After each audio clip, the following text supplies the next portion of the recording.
In a granite quarry in southern Egypt lies a stone giant that never made it out. A single obelisk, still attached to the bedrock, that would have weighed well over 1,000 tons if finished. It cracked partway through carving and was abandoned exactly where it lay. And that accident is, in a strange way, the single best gift Egyptian engineering ever left us. Because it shows us, in raw, unfinished form, exactly how the ancient Egyptians attempted the impossible, carving and then moving single blocks of stone that modern construction cranes would strain to lift. This is the story of the Egyptian obelisk and the genuinely difficult engineering problem of moving 1,000 tons of stone using nothing but rope, wood, water, and human muscle. Obelisks were tall, four-sided, tapering stone pillars, capped with a small pyramid shape called a pyramidion, usually carved from a single unbroken piece of granite and covered in hieroglyphic inscriptions. The ancient Egyptians dedicated them primarily to the sun god Ra, and raised them in pairs outside major temple entrances, most famously at the temple complex of Karnak. The largest surviving Egyptian obelisk, now standing in Rome and known as the Lateran obelisk, was originally raised at Karnak and stands nearly 96 feet tall, weighing an estimated 450 tons.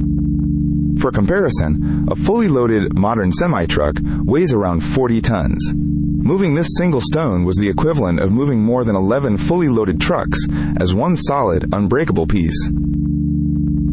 The process began at quarries, like the one at Aswan, where Egyptian workers cut directly into the granite bedrock using stone pounding tools, primarily handheld balls of an extremely hard rock called dolerite.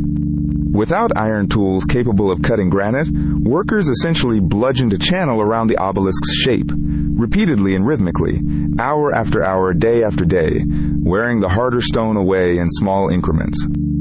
This is where the unfinished obelisk becomes so valuable. Its surviving surface preserves the exact pounding marks, and the working channel cut around 3 sides of the stone before the project was abandoned. Ancient inscriptions suggest the crack that doomed this particular obelisk appeared in the granite itself, likely a natural flaw in the rock exposed partway through the extraction process, forcing the entire project to be abandoned mid-carve. Had it been completed, this single obelisk would have measured over 130 feet and weighed an estimated 1,100 to 1,200 tons, making it the largest single piece of stone ever moved by any ancient civilization.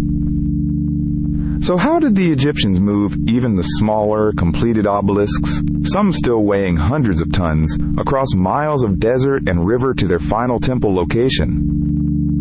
No single surviving document lays out a complete, step-by-step engineering manual. Historians have had to reconstruct the process from a combination of tomb paintings, inscriptions, and modern experimental archaeology.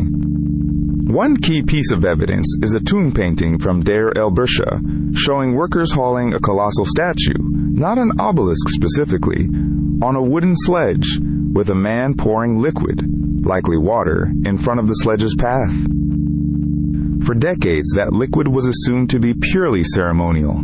Then physicists at the University of Amsterdam tested the idea in 2014 and found that wetting sand ahead of a sledge can genuinely cut the friction needed to drag it nearly in half. Water causes the sand grains to clump together into a firmer, more stable surface, rather than shifting and piling up in front of the sledge's runners the way loose, dry sand does. It is worth noting this technique explains overland hauling of large stones generally, and is well supported by evidence. It is not a complete, confirmed, step-by-step account of every obelisk transport specifically. For the longest overland stretches, ropes, wooden sledges, and enormous coordinated teams of laborers were essential, likely using log rollers or lubricated wooden tracks in places, based on surviving depictions of similar large object transport. For the longer distances, especially from Aswan north to temple sites like Karnak or Luxor, the Egyptians relied on the Nile River itself, floating finished obelisks on massive purpose-built barges.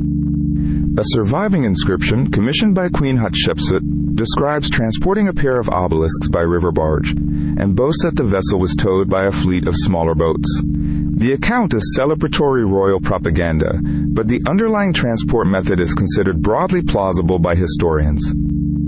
Modern engineers who have studied the described barge dimensions note that floating this much weight required precise ballast and loading calculations. Get it wrong, and the barge simply capsizes under the load or breaks apart on the river.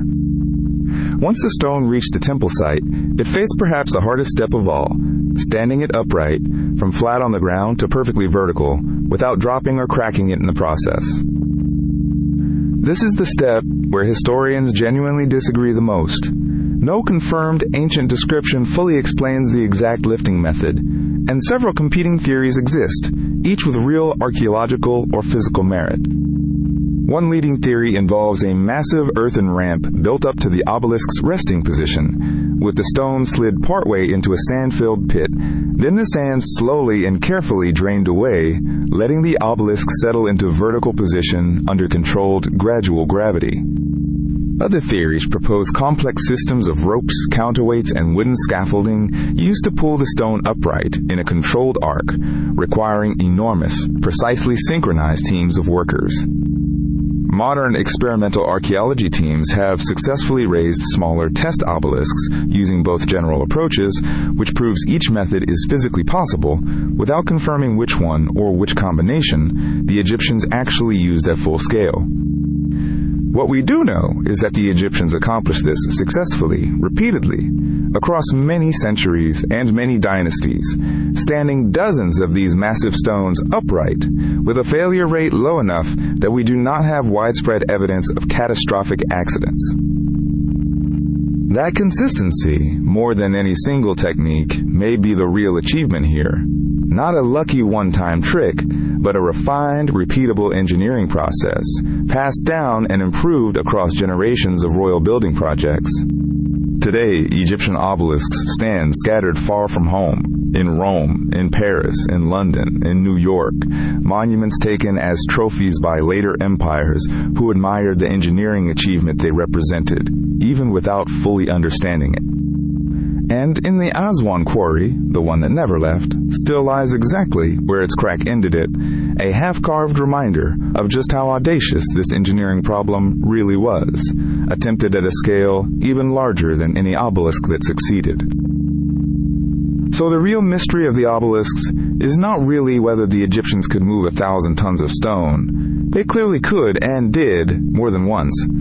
The mystery is exactly which combination of methods let them do it safely enough to make it routine. That is a question modern engineers with cranes, hydraulics, and computer modeling are still working out from the ground up, studying a broken granite giant in the desert for clues its makers never got to finish leaving. That closes out this season, 8 pieces of ancient technology that, by every reasonable expectation, should not have existed for their era, and 8 reminders that the ancient world was never as primitive as we assume. Which one of these surprised you the most? Tell us in the comments, and tell us which piece of ancient technology you want us to dig into next. Subscribe and stay close, because the ancients knew more than we ever gave them credit for, and we are just getting started finding out how much.